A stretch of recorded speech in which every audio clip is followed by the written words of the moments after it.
And with severe wildfires burning throughout the First Coast, a former fire official is drawing comparisons to a similar fire season almost 30 years ago. The fires burned thousands of acres across Florida and taught firefighters in the state some valuable lessons about battling these wildfires. Jasmine Monroe has more on what they learned. Yeah, Brody, that's right. So former Fire Chief Ray Alfred is comparing these fires to those severe fires of 1998 around this time 28 years ago. So the wildfires were popping up around northeast and central Florida. So it would be the start of what's now called the 1998 firestorm. Nearly 500,000 acres burned across the state, including thousands in Duval, Columbia, St. Johns, and Flagler counties. Now, Alfred had just moved to Jacksonville from Washington, D.C. and took over as fire chief when the fire outbreak started. He would then go on to serve on the state committee that was formed to address wildfire mitigation after the firestorm of 1998. He says the most important thing that they learned during that time was how to work together with other fire departments. We got introduced to mutual aid to the extent that we had never seen before. And so mutual aid played a big part, because now we send firefighters from Jacksonville all the way south to the counties to the south of us.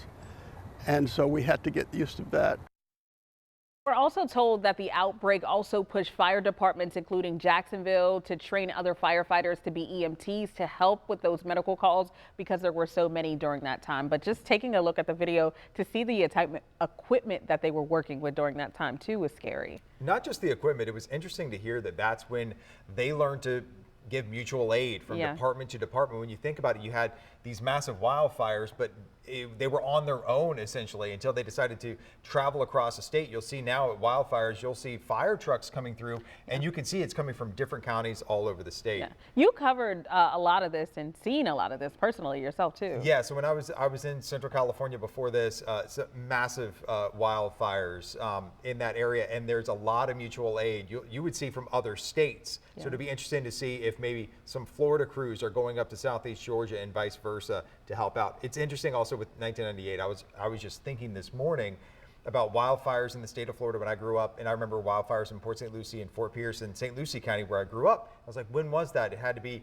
middle school or high school time, and yeah, it was that same season. So it's one of those things, it's not just here, it's across the state, and it's just like that fire season in 98 because the conditions were so dry. And I want to bring in meteorologist Mike Prangley, because Mike, I'm curious, weather-wise, are we seeing the same kind of conditions maybe we saw in the late 90s, early 2000s with the dry air? Yeah, well, the problem is, we tried to compare. The drought monitor only goes back to the year 2000.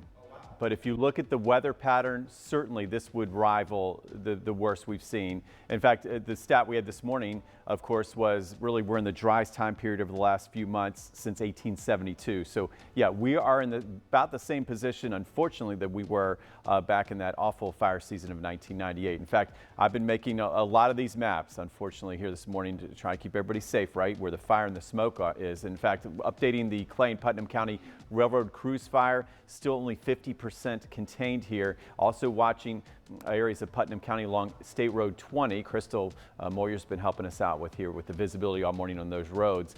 343 acres now with this fire, 85% contained, but it's been putting out a lot of smoke. So as we look at our smoke cast here, you can see where you see some of the thicker plumes of smoke, including Highway 17, Interlochen, and basically we have so many wildfires that are all the smoke's coming together, unfortunately, congealing and moving to the east toward the beaches. So we're seeing some of the smoke now drift into St. John's. Wife just said, hey, we're smelling smoke here for the first time. World Golf Village over to Crescent Beach and St. Augustine. So that's what we're looking at today. Our weather impact alert that would be including all of us for the lower visibility and smoky conditions, and of course still that elevated to high fire risk. So as we look at the big picture here, we'll come back over the map and go over a few more things here with the wildfires. But again, we're watching the worst of the visibility we've seen so far this morning has been across southeast Georgia, and we'll save this map here.